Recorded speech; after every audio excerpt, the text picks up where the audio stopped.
What is up, guys?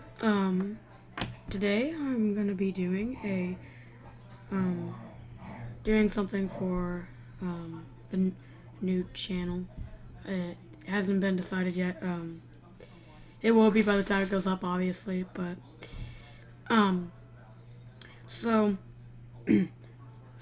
today I was trying to find out what make this processor was. I don't know if you could see that very well, but and I grabbed an alcohol wipe and wiped off all the thermal grease because I thought, oh, about that much would have covered that, but apparently, so I looked at it, found what I needed to get, and yeah. So the problem is I went down. So where I had this is in the basement, because it's fairly cool down there, and I can have this on for about 3 weeks, and the processor doesn't get overworked because it's really cooled. But so I go downstairs. I put everything back together. Go downstairs. Um, put the heatsink back on, and I go. I boot it up. It runs It has a dual operating system. It has Linux Mint and Windows XP. And where it is at right now, I'm using XP because that's the only thing that would recognize the graphics card, not the graphics card, the wireless card. So yeah, so so it boots into that, and I get the screen. What do you want to boot to? I'm like, then I go, and it wasn't working. I was pressing escape, didn't work. I pressed delete. No, this is different for every motherboard, but delete will go into the BIOS sometimes, or depending on what motherboard you have. Like I said, so I hit delete. Um, I went into PC health. It started out good. It was 24 Celsius, which I don't know. I know 80 is the max that you want to push it. It was getting up to about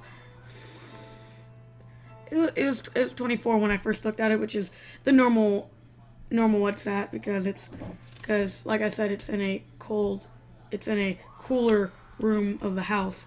So it's in the cooler room of a house, so it's gonna be cooler. And I'm glad it was down there because it got up to about 75 degrees Celsius,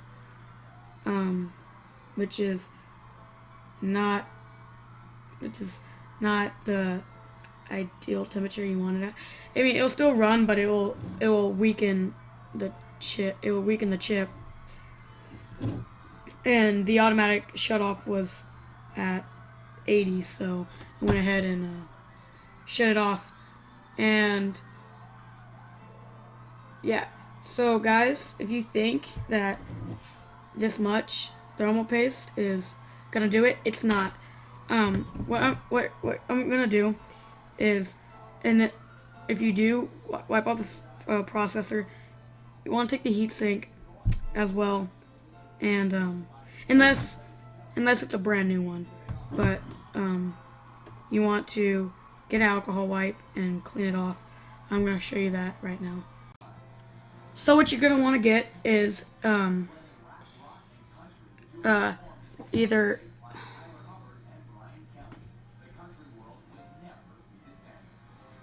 on focus.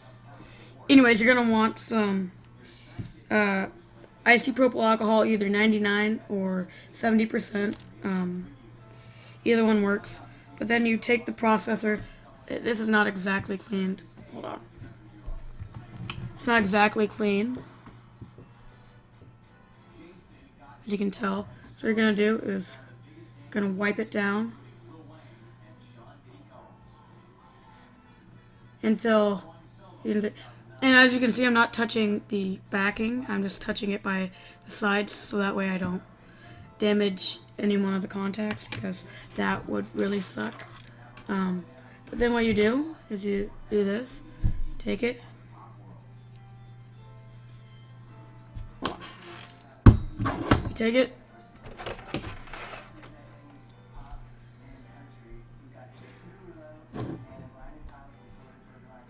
And then you just clean it off. And I'm doing this with one hand, so it's harder. And sometimes you may need, it's out of focus, but sometimes you may need, you may need more of that, or you just might need to scrub off a little bit. And yeah. Okay, now that we have the, now that we have it cleaned off, go like to a Radio Shack or something and get some thermal compound.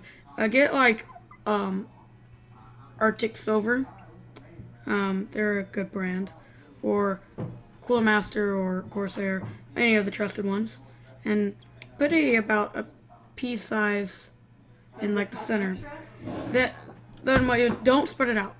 And then what you do is just, I'm gonna show a demonstration. But then what you're gonna do is put the heatsink back. Put it. Make sure it's in its socket housing, and then put it on there. Then put the heatsink right on, and the pressure of it being on there will distribute the compound, and it should be good. So guys, thumbs up the video and subscribe.